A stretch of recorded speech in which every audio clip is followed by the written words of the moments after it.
자, 여러분 안녕하세요. 알파 오메가입니다. 오늘 미국장 지금 마감했고요. 지금 오늘 상황을 보면 S&P 500, 다우존스, 나스닥, 러셀 2000 모두 어제와는 완전히 반대로 다 하락을 했는데 지금 나스닥이 굉장히 좀 큰 폭으로 어제는 큰 폭으로 상승을 했었으나 오늘은 큰 폭으로 하락을 했다.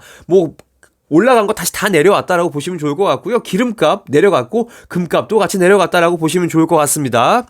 자, 그래서 3대 지수 모두 지금 장중에 이렇다 할 상승 없이 그냥 쭉 내려가는 모습을 보였다라고 보시면 좋을 것 같고요. 지금 핀비즈에 보면 어제 제가 이렇게 선을 긋고 이쪽이 다 올랐다라고 이제 말씀을 드렸는데 오늘은 이쪽이 다 내렸다라고 보시면 좋을 것 같고 특히 이제 많이 내려갔던 게 엔비디아, 그 다음에 테슬라 마이너스 4.5%나 빠졌죠. 그 다음에 지금 많이 빠진 게 거의 여기 IT 섹터, 그러니까 성장 관련주들이 많이 좀 빠졌다라고 보시면 좋을 것 같고, 그 반대에 있는 헬스케어, 아니면 컨슈머 디펜스, 요런 쪽은 좀 상승을 했다라고 보시면 좋을 것 같습니다. 그래서 일희일비할 게 아니라 이런 게 좀 변동성이 좀 심하다라고 저는 느껴지고 있습니다. 자, 그래서요, 어쨌든 이렇게 내려가는 장 중에도 이게 좀 관심을 받았던 종목들은 있기 마련이죠. 그럼 보면, 지금 트위터와 퀄컴에 대해서 좀 말씀을 드리려고 합니다. 자, 트위터가 지금 어제 27%가 올랐죠. 왜냐면, 일론 머스크가 얘네 주식을 지금 9.2%를 보유를 하면서 굉장히 좀 뜨거운 관심을 받았다라고 얘기를 하는데, 앞으로 이제 어떻게 관심을 이끌어 갈까 봤더니, 지금 이제 과연 일론 머스크가 트위터의 이사회에 들어갈 수 있는지, 그거에 좀 사람들이 관심을 많이 가질 것 같아요. 그래서 보면 트위터의 보드 오브 디렉터에 지금 조인을 할 것이냐 말 것이냐라고 이제 얘기를 하면서 일론 머스크가 여기에 지금 이사회에 들어가려면 지금 트위터의 보유 주식을 14.9%까지 늘리게 되면 트위터에 이제 이사회가 들어갈 수 있다라고 얘기를 하는 거죠. 이게 앞으로 이제 사람들은 일론 머스크가 이 주식을 계속 더 트위터의 주식을 사느냐 마느냐 그거에 조금 더 관심을 가지면서 앞으로 단기간으로는 트위터가 약간 좀 사람들의 관심을 많이 받게 될 것 같다라고 이제 예상을 해보고 있습니다. 자, 그리고요, 지금 좀 많이 내려갔던 것들은 퀄컴이 지금 어제 이제 악재가 계속 나오고 있는 것 같아요. 지금 JP 모건에서 굉장히 회의적인 의견을 내놨다라고 얘기를 하면서 퀄컴의 지금 타겟 프라이스를 낮추었다라고 보시면 좋을 것 같고요. 하지만 매수 의견은 오버웨이트로 유지를 했다라고 얘기를 합니다. 그래서 JP 모건에서 이렇게 부정적인 뉴스를 어제 냈고요. 제가 한 이틀 전에 말씀을 드렸습니다. 중국에서 지금 안드로이드 기반의 그런 핸드폰의 수요량이 굉장히 좀 줄어들고 있다. 그래서 당초에 생산하려고 했던 것보다 거의 20%가량 생산을 덜 할 것이다 라고 이제 말씀을 드렸죠. 그러면서 직접적으로 이렇게 칩 메이커는 지금 메디아텍이라는 곳인데 이 메디아텍과 관련해서 퀄컴도 마찬가지로 주가가 많이 하락을 할 것이다 라고 이제 얘기를 하고 있는데 이 와중에 이제 JP 모건에서 굉장히 안 좋은 소식을 내보내면서 퀄컴이 이제 하락을 했다라고 보시면 좋을 것 같아요. 자, 이것과 더불어서 엔비디아와 AMD, 그다음에 브로드컴도 지금 테크셀, 그러니까 테크 주식의 그런 매도세가 나오는데 얘네들을 사람들이 굉장히 많이 팔아서 얘네들이 지금 주가가 많이 내려갔다라고 이제 얘기를 하고 있는 거죠. 그런데 지금 최근에 지금 많이 이슈가 되고 있는 장단기 금리가 역전이 됐다라고 이제 얘기를 드렸어요. 그러면서 얘네들이 바로 지금 경기 침체의 전조다, 전조가 아니다라고 이제 말이 많죠. 그러면서 투자자들은 지금 굉장히 갈팡질팡하면서 어제 큰 폭으로 오른 그런 기술주들을 하루 만에 매도를 했다라고 이해를 하셔도 좋을 것 같고요. 다르게 생각할 수도 있겠죠. 하지만 어쨌든 요런 지금 이슈들 때문에 내려갔다라고 보시면 좋을 것 같아요. 자, 지금 모펫이라는 그런 이제 투자 기관에서 어떤 이제 기사를 내보냈냐면요. 누뱅크와 소파이가 바이랭크다라고 이제 투자 의견을 이제 제시를 한 거죠. 여기 보시면 이 모펫이라는 곳에서 6개의 핀테크에 관련해서 이제 의견을 주었다라고 얘기를 합니다. 그러면서 이제 어떻게 줬냐면요. 어펌과 토스트라는 회사에 대해서는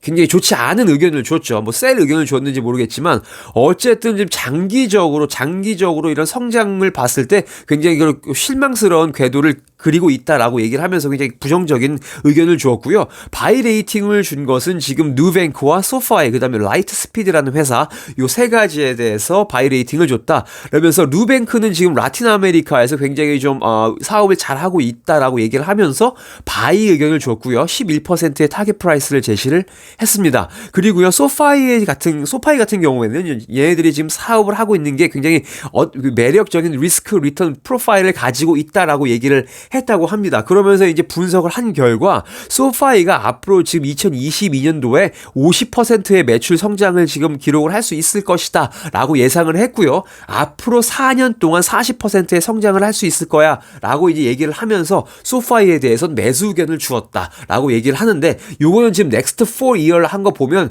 앞으로 단기적으로 생각을 하면 안 될 것 같고요. 좀 장기적으로 소파이를 바라봤을 때 매수 의견을 주었다라고 이해를 하시면 좋을 것 같습니다. 자, 펠로톤에서요, 새로운 신제품을 가지고 나왔다고 합니다. 하지만 펠로톤의 주가는 오늘 하락을 했는데요.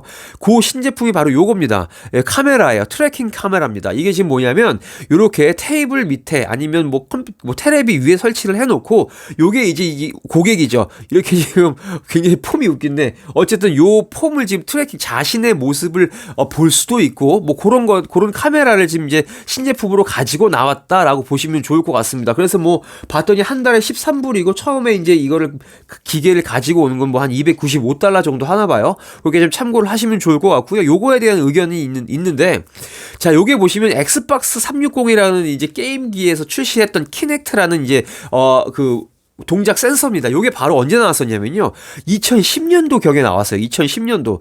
거의 12년 전에 나왔던 요 키넥트 카메라 같은 생긴 거를 펠로톤에서 지금 가지고 나왔다라고 하는 게 굉장히 좀 혁신적이지 못하다고 저는 생각을 했는데, 어쨌든 이런 그 펠로톤에서 지금 새로운 신제품을 가지고 나왔다라고 보시면 좋을 것 같고요. 여기서 이제 사람들이 어떻게 얘기를 하고 있는지 보겠습니다. 자, 버즈라는 이제 매체에서 얘기를 하기로는 굉장히 펠로톤에서 굉장히 most innovative, 굉장히 이제 최고의 혁신적인 뭐 하드웨어를 가지고 나왔다라고 이제 얘기를 하고 있는 거죠. 그러면서 뭐 궁극적으로 이게 바로 펠로톤의 굉장히 좀 혁신적인 그런 하드웨어다라고 얘기를 하고 했었대요. 저는 근데 하지만 그렇게 생각을 하진 않는데, 어쨌든 이렇게 지금 기사가 긍정적으로 나왔다라고 하는 거. 그다음에 뱅크 오브 아메리카에서 이제 뭐라고 얘기했냐면요. 펠로톤을 이제 바라보는 시각이 조금 이제 바뀌고 있다라고 이제 얘기를 하고 있는 거죠. 그러면서 앞으로 이제 경기가 리오프닝이 되고 그러면서 펠로톤을 구독하는 그런 구독자들에 대한 게 좀 이게 앞으로 좀 좀 굉장히 좋아질 수 있고요. 그다음에 앞으로 그런 지금 보면 펠로톤을 이용하는 구독자들의 그 이탈률이 굉장히 좀 줄어들고 있는 거를 보았을 때, 지금 펠로톤을 이용하는 구독자들에게 약간 좀 반향을 일으키고 있는 것이 아니냐라고 얘기를 하면서 약간 조금 뱅크 오브 아메리카에서는 펠로톤을 긍정적으로 바라보고 있다. 그래서 이 두 가지 좋은 약간 좀 소식이 들어왔다라고 이해를 하시면 좋을 것 같아요. 하지만 펠로톤의 주가는 거의 저가 근처에서 지금 머무르고 있다라고 보시면 좋을 것 같습니다. 자, 알버말과 미네랄 리소스는 이제 호주에 있는 광산 업체인데, 이 두 개의 조인트 벤처가 지금 리튬을 빨리 채굴 하자라고 이제 얘기를 했다고 합니다.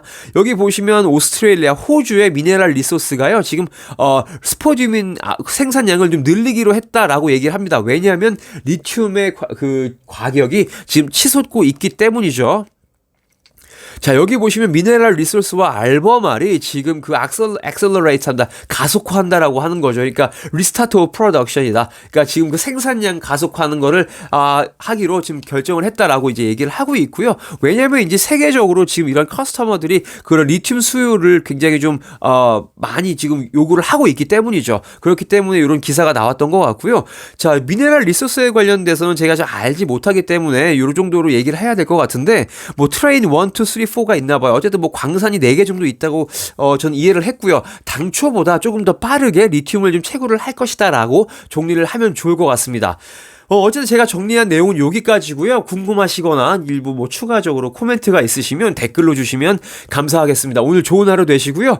일교차가 심한데 감기 조심하시면 좋을 것 같아요. 전 이 정도로 하고 물러가겠습니다. 안녕히 계세요.